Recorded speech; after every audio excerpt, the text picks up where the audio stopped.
A ver, esto puede ser muy corto o muy largo. El tema es que nosotros tenemos muchas formaciones en Silvestre sobre cómo hacerlo en el detalle, pero básicamente se trata de implementar sistemas con los incentivos adecuados. Como ha explicado Ana, como ha explicado a Julio, si tenemos un sistema de depósito, vas a conseguir ya que más del 90% de los envases ya no sean residuos, se salen del sistema. Si tienes un sistema puerta a puerta eficiente, consigues, como consigue la ciudad de Milán, que la materia orgánica no sea un problema. Sale otro 30% o 40%. Si, además de todo esto, pues tienes una buena recogida selectiva del cartón y unos buenos puntos verdes, consigues pues otro 20%. Ya estás en un 70-80% que muchos municipios europeos ya están implementando hoy en día, que te permite pues reducir a un 20% de lo que te queda. Si implementas políticas de prevención de reutilización, esos son residuos que no se generan.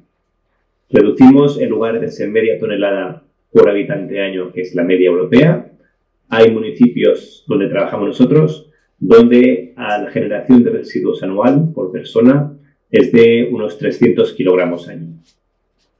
Significa que ese 20% de 300 kilos son unos 50-60 kilogramos año.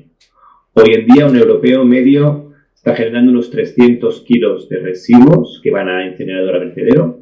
Y aquí estamos hablando que una estrategia de residuo cero te permite pues generar 40-50 kilogramos año. Multiplicado por el millón de habitantes que tiene Asturias, pues ahí tenéis más o menos lo que queda. Con lo que queda, con esta fracción que hoy día no es reciclable, lo que nosotros hemos desarrollado son sistemas de gestión en seco y en frío, que podría explicar que básicamente son unos sistemas de tratamiento mecánico biológico muy avanzados que te permiten pues estabilizar biológicamente el resto, con lo que se puede enviar al vertedero sin capacidad de putrefacción, de generación de metano, de contaminación de acuíferos, y todo esto pues lo que te permite es reducir la necesidad de vertederos pues a un 5, máximo 10% de todos los residuos que se generan. Y esto esperando a que las autoridades pues pongan las medidas para que los productos se puedan rediseñar para que puedan ser todos reciclables. Y como he dicho, eso va a llegar, porque la normativa, como tardará 10 años, 20 años, pero cuando todo sea reciclable, este 5 o 10% que hoy en día se tiene que enviar al dispositivo final, pues simplemente podrá ser reciclado. Bueno, esto es muy rápido, pero podría hablar mucho sobre todos los detalles, pero básicamente dar la idea que lo que estoy describiendo aquí, esto ya existe. Partes de esto está existiendo en muchos sitios y no se tiene que reinventar nada. Y sabemos lo que cuesta, sabemos cómo se hace, sabemos sitios donde se hace, entonces es cuestión de ponerlo en marcha. Si hay un cambio con las elecciones europeas, un cambio de quién controla el Parlamento Europeo, toda la legislación irá para atrás. Para allá. A ver, imaginemos el peor escenario posible, que es, y que no pasará, que haya una mayoría de extrema derecha del Parlamento Europeo, que es imposible, que no pasará. Pues la mayoría de derechas, pero no de extrema derecha. Que una mayoría de bloqueo que no permita al Parlamento Europeo avanzar. En el peor caso, si esto pasara, lo que pasaría es un poco lo que está pasando en Estados Unidos, que es un bloqueo institucional para la aprobación de nuevas leyes. Esto no significaría que estas medidas se van a cambiar, porque para aprobar esto necesitas la mayoría del Parlamento, la mayoría del Consejo y la iniciativa de la Comisión. Entonces, el peor caso, no vamos a mejorar. Si se quiere empeorar la situación actual,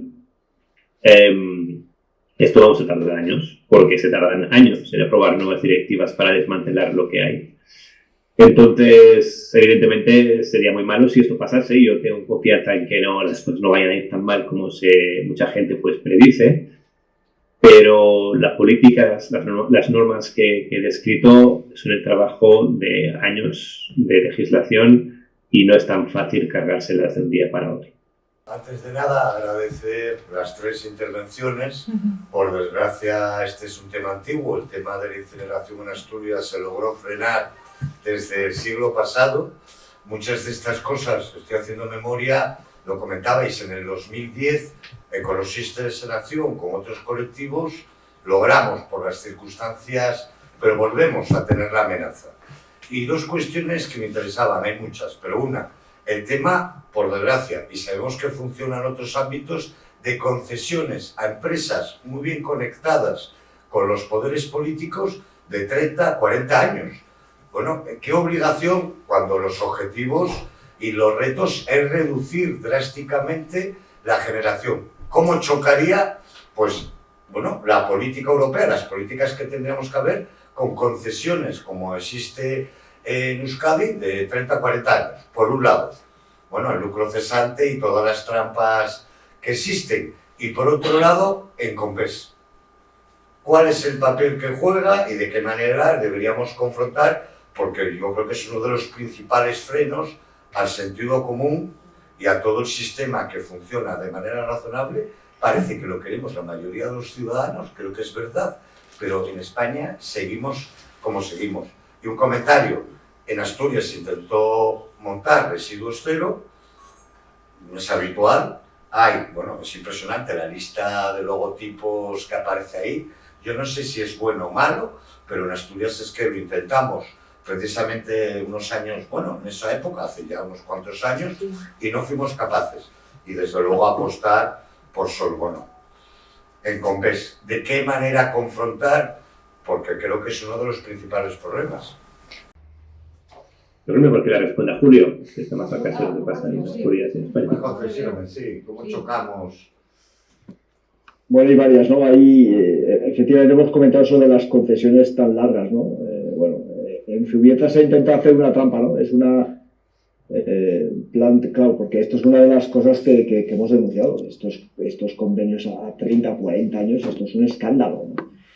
Y en cuanto a confrontación con leyes europeas, bueno, pues parece que no, parece que funciona, o sea, que no hay nada ilegal. De hecho, no le pudimos meter mano por ahí, de ninguna manera. Yo no sé si ahora Joan Mare hay algún tipo de nueva directiva y tal, no me suena que lo haya, ¿no?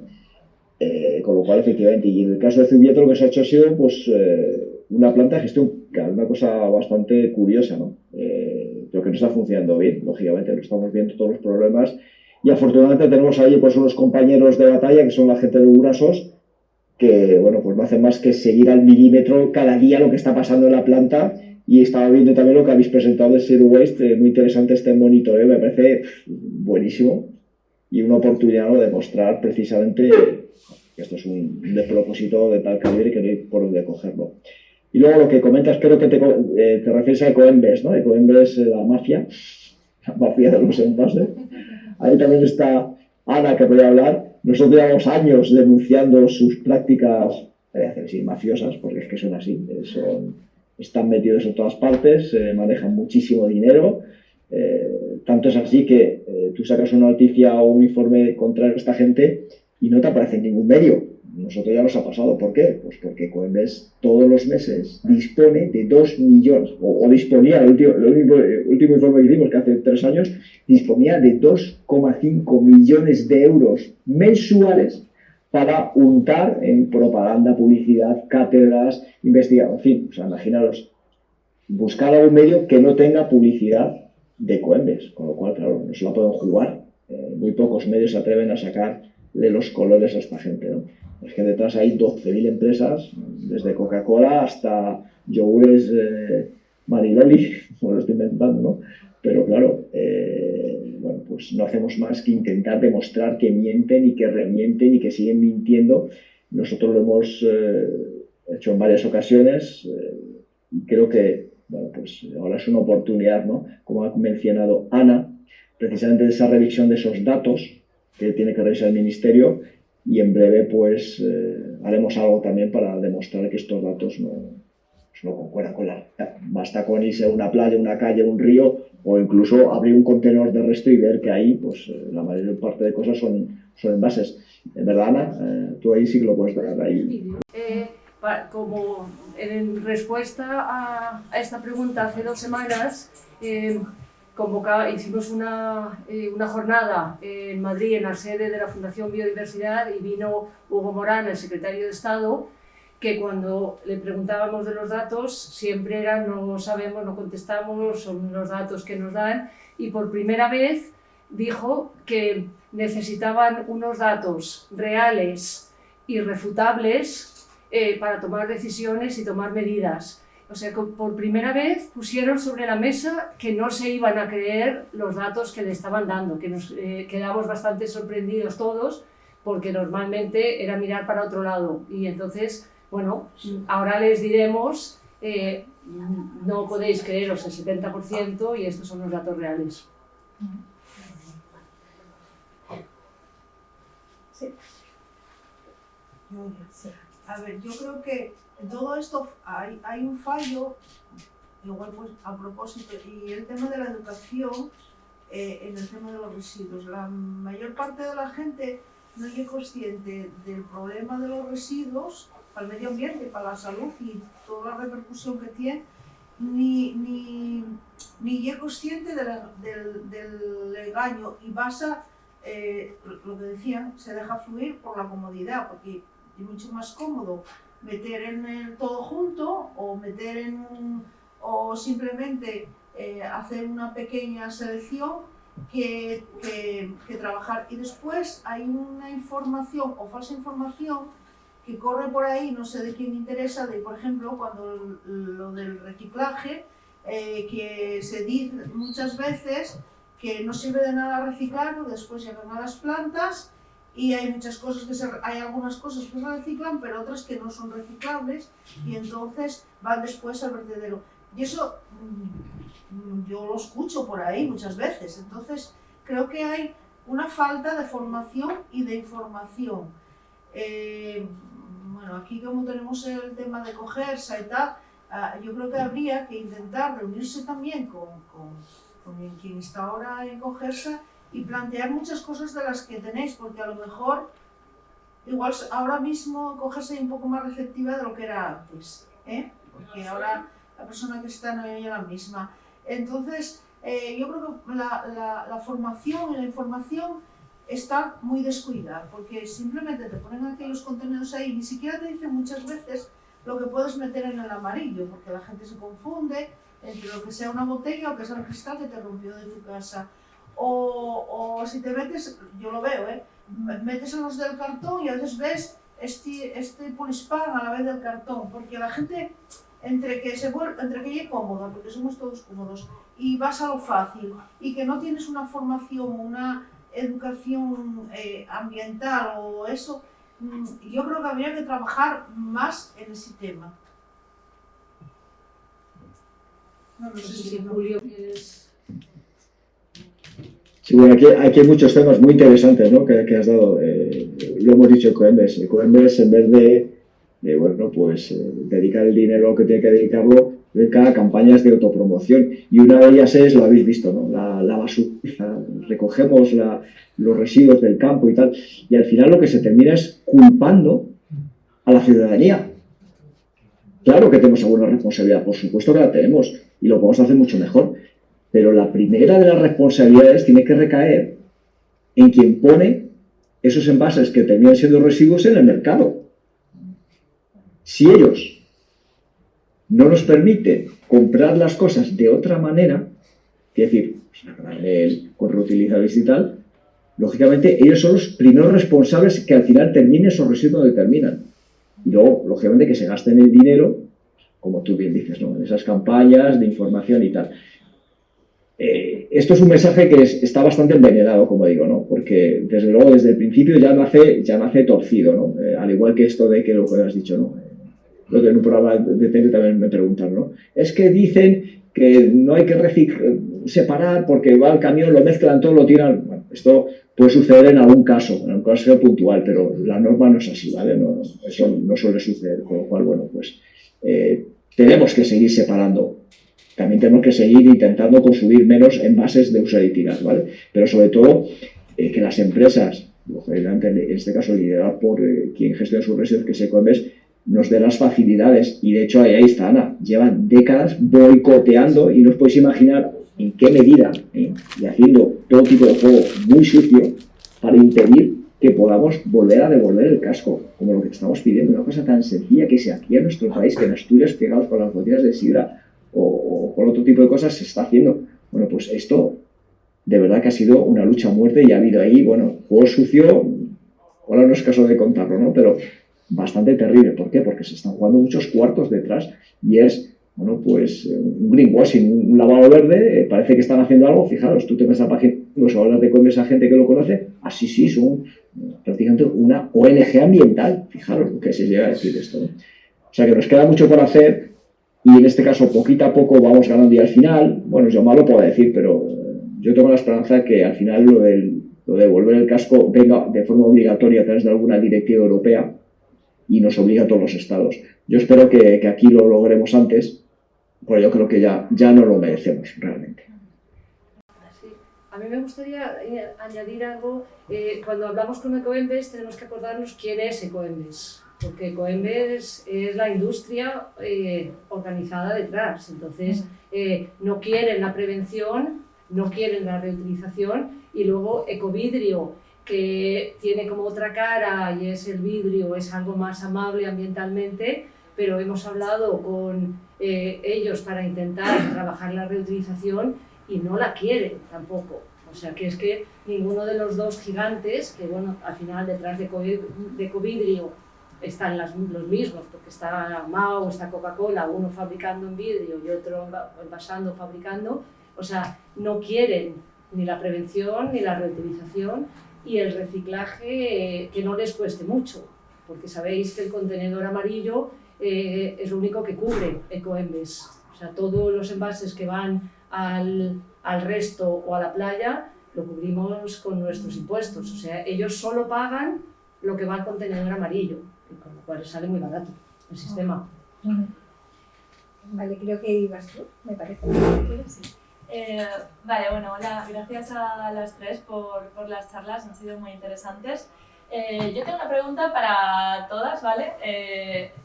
Más bien, no sé, un par de preguntas que son un poco especulativas, no sé muy bien cómo catalogarlas, ¿vale? Me interesa mucho el tema de, bueno, como habéis comentado, hay unas plantas que efectivamente son incineradoras y que están hechas para incinerar basura, pero luego están estas cementeras y estas térmicas que quieren reinventarse a sí mismas de estas formas turbias y adaptar, digamos, ese espacio con obras y así para quemar basura. Entonces mis preguntas son, una, ¿conocéis de algún caso en el que estas cementeras o térmicas hayan estado quemando basura de tapadillo, digamos, antes de obtener estas autorizaciones o estos permisos y tal? Porque yo he escuchado rumores y sospechas de que por aquí quizás se ha hecho, entonces no sé si hay algún precedente.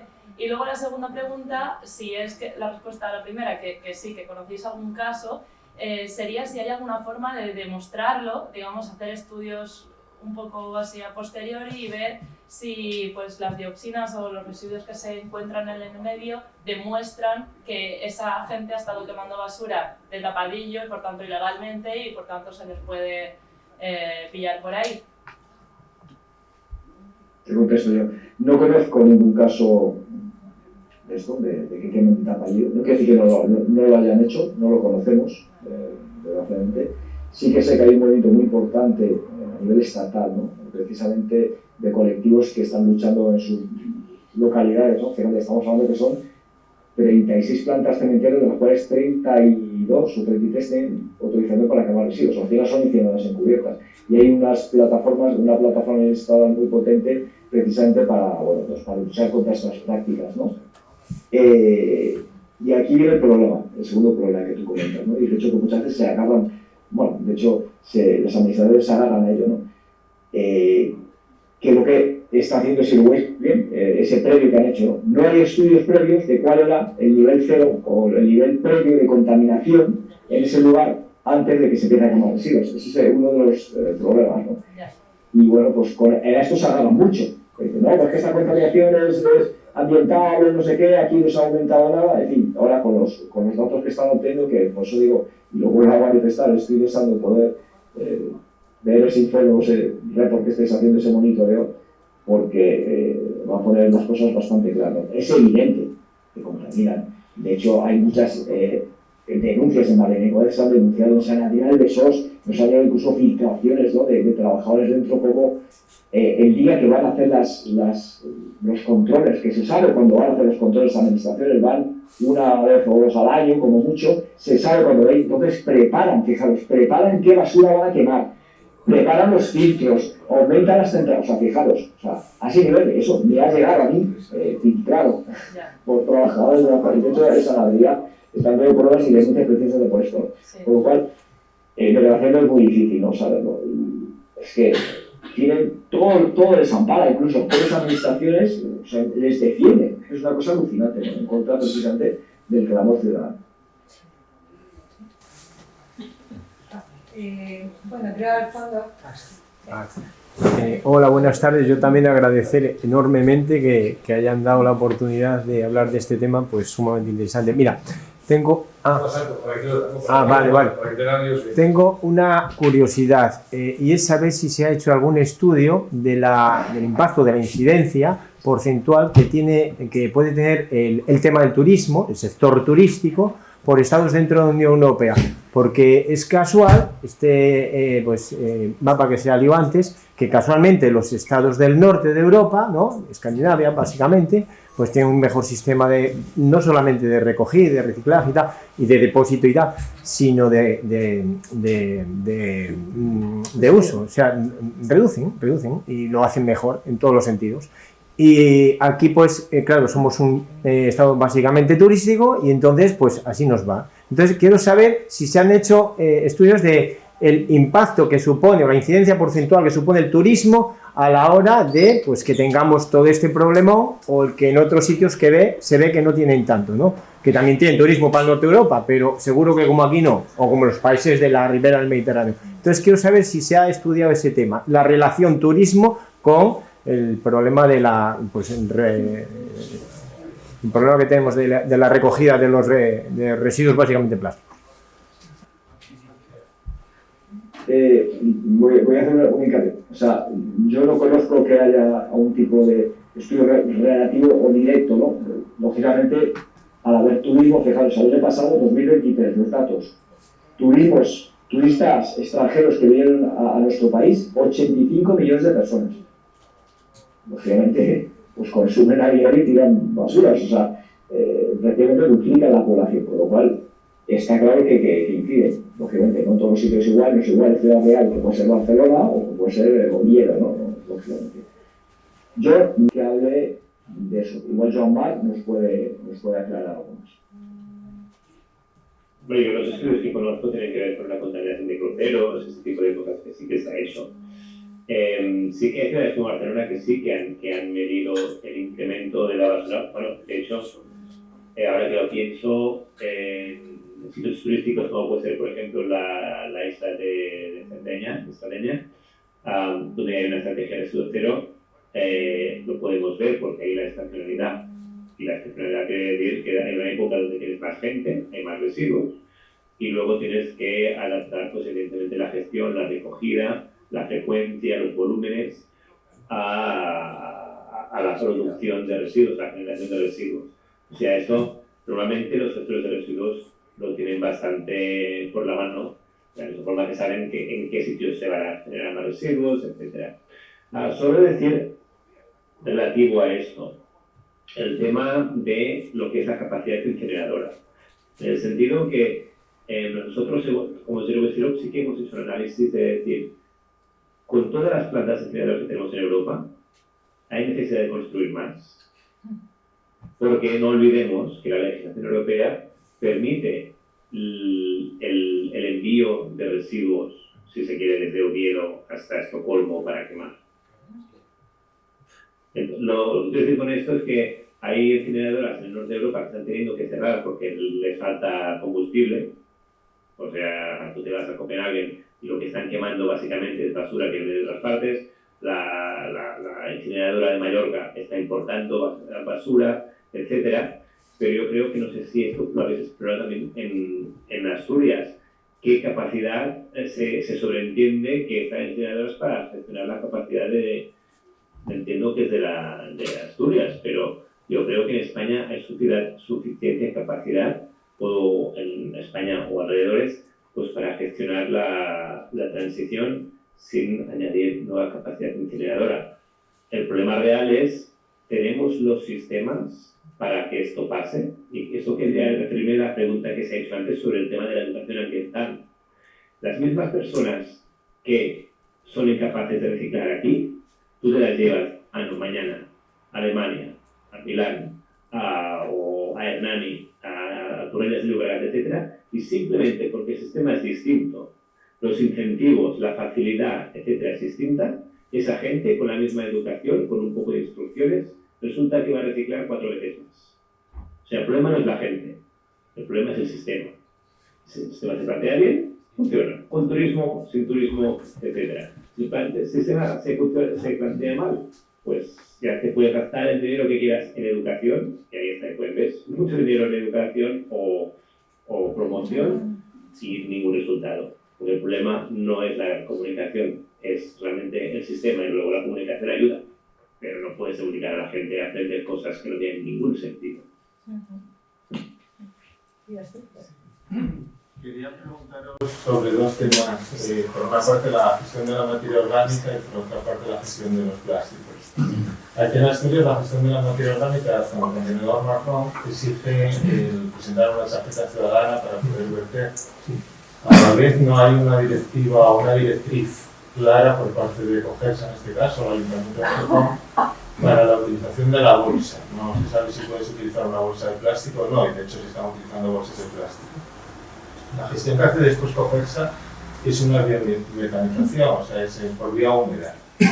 Y no tengo muy claro si el compost que tendrá Cogersa, en cualquier caso es una cantidad ridícula respecto a la producción de materia orgánica, viene de ese reciclaje o esa biometanización de la materia orgánica recogida por el contenedor marrón, o viene del compostaje aerobio, o sea, el tradicional, de los lodos de depuradora y residuos forestales. Entonces, no sé si es acertado. Primero, ¿cómo veis ese sistema de recogida que exige identificación del ciudadano? El hecho de que no haya unas directrices claras sobre el tipo de bolsa para depositar, y luego la opción elegida de tratamiento que sea por vía húmeda, ¿no? Esa pregunta sobre la parte de materia orgánica. Sobre la parte de plásticos, me parece interesante, hablamos de Convex. El hecho es que se insiste mucho en la gestión del plástico cuando la materia orgánica es el 50% o más de lo que depositamos en el contenedor y el plástico es un porcentaje mucho más pequeño. Sin embargo, en la calle ocupa mucho más el contenedor amarillo, y el contenedor que está a su lado, que tiene el cartel aquí en Gijón de residuos no reciclables, es el contenedor al que tienes que depositar el plástico que no es envase. O sea que sí es reciclable, pese al título, ¿no? En un ejemplo de educación ciudadana, ¿no? De cómo el ciudadano se ve obligado a tirar un plástico igual en un contenedor que tiene un mensaje que dice que ahí no se debe depositar nada que sea reciclable. Pero en cualquier caso, ese plástico va a llegar a un gestor que no tiene nada que hacer con él. El año pasado tuvimos el debate sobre la pirólisis en Gijón. Estáis hablando de la incineración. Si hablamos del reciclaje del plástico, reutilización, por ejemplo, en material, en mobiliario urbano, estamos generando un microplástico, así lo entiendo yo. ¿Qué alternativa de gestión tenemos para el plástico? Si es que tenemos alguna, que entiendo que no. Bueno, la reducción, claro, como es evidente, pero este debate no ha llegado tampoco al ciudadano. Sencillamente es que el plástico no va a ningún sitio, porque no puede ir. ¿Queréis empezar con la parte de la materia orgánica? Yo marco todo. Bueno, pero yo esto puedo darte daría una para idea otra de lo conferencia, que... El tema de la orgánica, el problema es que no conozco cómo funciona la composición, cómo funciona el sistema en Asturias, en Oviedo, etc. No conozco la calidad. Si es un sistema húmedo que funciona esto de biometalización, y evidentemente tampoco conozco si el compost que sale, que no sé si se vende o se regala o si se analiza también lo que se da. Yo puedo hablar de los sistemas que conozco. El sistema que funciona bien es si hay poca contaminación en la orgánica, que si es un contenedor abierto en la calle, yo puedo ya anticipar que va a haber contaminación. El hecho que se utilicen bolsas de plástico para recoger la orgánica depende si son compostables o no son compostables. Si va a biometalización, puede ser que se utilicen bolsas de polietileno que luego se sacan porque si las metes en el biometalizador te va a explotar. Entonces, normalmente esto se saca. Lo que pasa es que, claro, no conozco suficiente sobre los detalles para decirte si esto es bueno o malo. Entonces, ahí está el problema de estar en la distancia y no conocer el sistema local. Lo que puedo decir es que hay sistemas con puerta a puerta, con alta calidad de recogida selectiva, que funcionan con bolsa de plástico compostable, que no genera ningún problema, que se puede compostar y el compost es de primera calidad que se acaba vendiendo, tiene un precio en el mercado. Y hay sistemas que funcionan con bolsas de papel, y hay sistemas que funcionan con bolsas de plástico no compostable que se acaban pues abriendo con máquinas, abre bolsas y que luego acaban en plantas de biometalización. Pero no puedo decir más porque no conozco el sistema en Asturias. Lo que pasa es que es un tema que está muy estudiado. Si hace falta, pues se puede hablar por separado. Y sobre el tema del plástico, suelo decir que hay unos polímeros, como puede ser el PET, que si se recoge bien por el sistema de depósito pueden ser reciclados. Hay otros polímeros, los poliolifinos, que es complicado hacer algo que no sea downcycling o infraciclado por una serie de cuestiones que me puede ahorrar.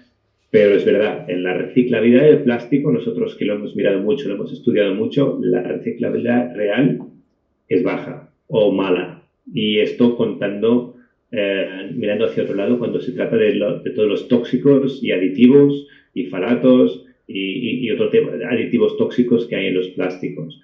Entonces, ha salido mucho la solución esta de utilizar el reciclaje químico vía pirólisis para tratar el plástico que si no, no se puede reciclar.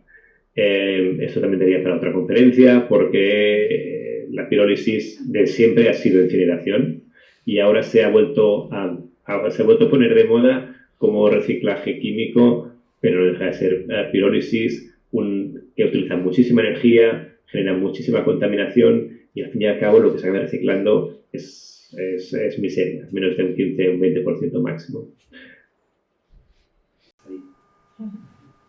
Sí, yo voy a añadir dos temas. Igual que el agua que consumimos, la electricidad que consumimos, pagamos lo que consumimos, con lo cual tenemos un incentivo a cuidar un poquito, aparte de la conciencia ambiental. En la basura no, en la basura generes mucho, generes poco, lo hagas bien, lo hagas mal, todos pagamos por igual. Entonces, todos los métodos de pago por generación, contenedores con chip, o sea que hacernos un poco, o sea, no culpabilizar, pero sí responsabilizar. Suelen funcionar y funciona, como decía también Joan Marc, los contenedores de materia orgánica abiertos en la calle, Madrid los tiene y es un desastre. O sea, yo soy de esos frikis de la basura que vamos abriendo contenedores y cuando abres los de materia orgánica en Madrid es desastroso. Si tienes un chip y tienes cierta responsabilidad, aunque sea por edificios de vecinos, o sea, esto es tu contenedor y si los vecinos lo hacéis mal, pues tendréis que pagar más. Es una pena, pero realmente funciona mejor. Y en el tema de los plásticos, pues también no puedo estar más de acuerdo. O sea, que es break free from plastic, es reducción, reducción, reducción. O sea, que es que hay algunos que tienen alta reciclabilidad y otros que deberíamos dejar directamente o sea, ir a prevención, reutilización y otros sistemas. Yo quería preguntar por el poder calorífico del combustible sólido CSR, Porque bueno, supongo que no será mucha porque Cogelsa tiene que pagar para desprenderse de él. Pero la pregunta concreta es porque tengo entendido que en la técnica de la pereda se va a quemar el 10% de esto, pero en capacidad, en capacidad calorífica. El 10% de CSR del total en capacidad, lo cual, bueno, supongo que si son 400.000 toneladas lo que se puede quemar allí, sea más de 40.000. Pero bueno, quería saber si en realidad qué poder, porque una cosa que está mojada y supongo que no tendrá mucho poder calorífico y lo que supone es que se va a quemar mucha basura en esta técnica. Y otra cosa que, si puedo preguntar, en Asturias aquí, bueno, pues como decís, llevamos 15 años luchando para que no se incineren, ¿no? Si alguien pues sabría decir qué interés tiene el gobierno del Principado, con qué empresa tiene para construir esta incineradora. Ahora bueno, se va a quemar se quiere quemar, perdón, en una cementera o en una térmica de la pereda, pero bueno, antiguamente se quiso hacer esa incineración. ¿Qué vinculación, si alguien sabe qué interés tiene alguna empresa o el Principado de esa empresa? Porque bueno... Empiezo por el final. Lo de la empresa, efectivamente, al final, las empresas que se pueden permitir el lujo de conseguir este tipo de plantas son muy pocas, 3 o 4 o 5, que son los sospechosos habituales. Y como sabéis, todas estas empresas pues tienen tentáculos en todas partes de las administraciones. Al final, yo no tengo pruebas de que reciban mordidas directamente, pero bueno, al final uno termina trabajando por aquí, por allí, en fin. O sea, esto es un tema muy goloso porque se mueven cientos de millones de euros, como podéis imaginar, ¿no? Con lo cual, bueno, pues está claro que al final, desgraciadamente, el ser humano es corruptible y se termina, bueno, pues necesitando, muchas veces lo hemos dicho, ¿no? Pues unos necesarios colaboradores para poder sacar adelante este tipo de proyectos, porque siempre tienen una confrontación social muy grande. Nadie quiere esto al lado de su casa, ¿no? Y lo estamos viendo, ¿no? Efectivamente, hace pues 14 años estábamos luchando contra la planta de Serín, que finalmente nos hizo, pues, bueno, que era una millonada. Creo que tengo por aquí el presupuesto que creo que eran 450 millones de euros. Espera, lo voy a confirmar, lo tengo por aquí, ese orden, o sea, fijaros, y como bien sabéis, estos proyectos al final empiezan con un presupuesto y terminan siendo mucho mayor, ¿no? Con lo cual, bueno, pues ahí Cogelsa y todos los políticos y demás que hay por ahí rondando, pues imagínate, frotándose las manos, ¿no? Ahora ya no es tan fácil hacer esto, no se tienen fondos europeos para conseguir construir estas plantas, es más difícil, y bueno, pues al final han optado por lo que decíamos, ¿no? Esa puerta trasera de liquidación que es quemarla en estas plantas. Y yendo a la primera parte, a ver, yo tenía por aquí en este informe, que está como la web, ¿no? Esa puerta trasera de incineración, el poder calorífico que decís, ¿no? De los tipos de combustibles sólidos recuperados, cuesta decirlo, que no son CDRs, ¿no? Cuando lo hicimos esto había 5 clases diferentes, lógicamente por lo que tú bien dices, ¿no? Por el tipo de material que tienen, la humedad que tienen. Por eso también se construyen esas plantas previas para fabricar ese combustible, ¿vale? Porque no vale que vaya un camión directamente de Cogelsa que ha recogido la basura en masa y lo lleve directamente a la planta. No, eso no funciona así. Tiene un cierto tratamiento. Esas plantas que ha costado, no sé quién me dijo, que de momento había costado 92 millones de euros, que ya también es un dinero, ¿no? Y efectivamente, pues en función de la clase, va de la clase 1 a la clase 5, como podéis imaginar, la 1 es la que mayor poder calorífico tiene, más de 25 megajulios por kilo.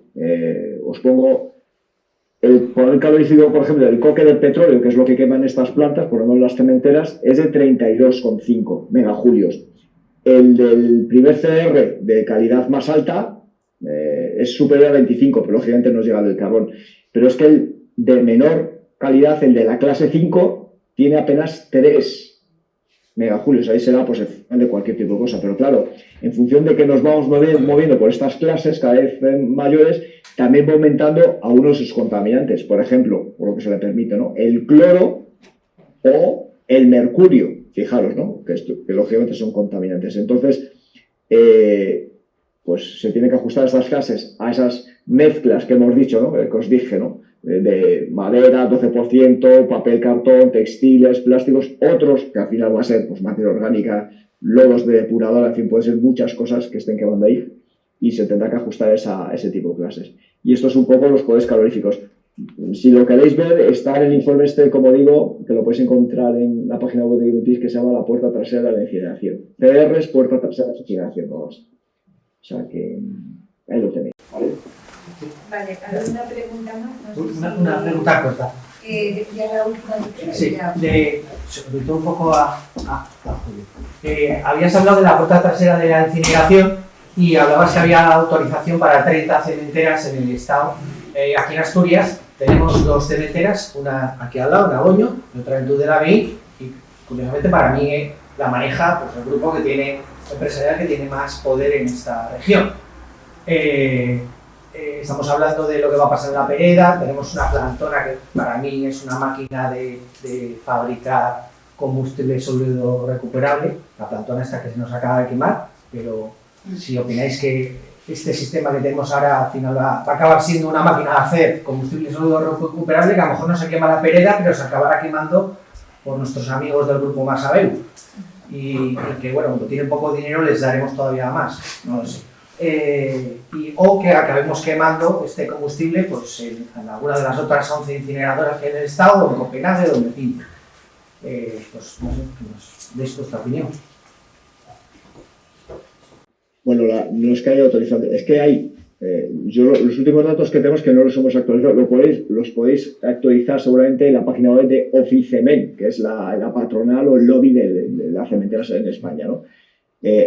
A fecha 2012, febrero de 2012, había 36 plantas de cemento integrales, estas grandotas, ¿no? Efectivamente que hay 2 en Asturias, las tengo aquí, no veo el nombre, pero son las que tú has mencionado, y 30 de ellas tienen autorización para quemar residuos. No sé si las asturianas lo tienen, habría que investigarlo, pero tienen casi todas las papeletas porque que la tengan seguramente y que se puedan pues subir al carro de quemar, lógicamente, y que no estén quemando, igual están quemando ya algún tipo de residuos. Igual no están quemando CRs, pero están quemando neumáticos, que no entran en los CRs, están quemando lodos, están quemando otro tipo. Estoy casi seguro que si buscáis en las autorizaciones ambientales que ya tienen alguna solicitud o tienen ya permiso para quemar un tipo de residuo. ¿Por qué? Porque les interesa, porque les desgrava, porque les pagan por quemarla y bueno, pues al final pues es un ingreso más que tienen. Y en teoría, pues, si queman neumáticos, que están todas deseando quemar todos los neumáticos que se pueda, pues se descuentan el dinero de combustible que le tienen que meter a las cementeras, con lo cual fijaros, es que es un círculo vicioso ahí que es muy difícil de cortar, claro. Muy bien, pues entonces, gracias a todas las preguntas, pero bueno, yo creo que ya ha concluido un poco el tiempo y Pablo García, de la Asociación de Consumidores, ¿ibas a comentar algo? No. No, vale. Pues entonces lo que nos queda por decir es que el Consejo contra la Incineración tiene una campaña que se llama Mi Grano de Arena, pues para recaudar fondos precisamente en esta lucha contra la incineración. No sé si Patricia, que estaba por ahí, quería comentar algo o... Nada, que es muy tarde. Deciros que la campaña que comenzamos desde el Consejo contra la Incineración va destinada a tener un fondo solidario para poder, ya hemos iniciado un procedimiento judicial contra la autorización ambiental a la quema de CSR de la Pereda. Es un proceso judicial que va a llevar tiempo y importantes dineros. Y también un poco pues, a estos estudios, mucha gente preguntáis por estudios, pues uno de los objetivos nuestros también es poder hacer estudios técnicos de cuáles pueden ser los impactos de la quema de CSR en Asturias, en esta y en futuras plantas que sabemos que podrá haber, y que a través de esta plataforma de migranodearena.org podéis encontrar nuestra campaña, podéis apoyar haciendo vuestras pequeñas donaciones, como digo yo, desde €1, y que nada, que muchas gracias, estamos a vuestra disposición para cualquier cosina que necesitéis, ¿vale? Así. Bueno,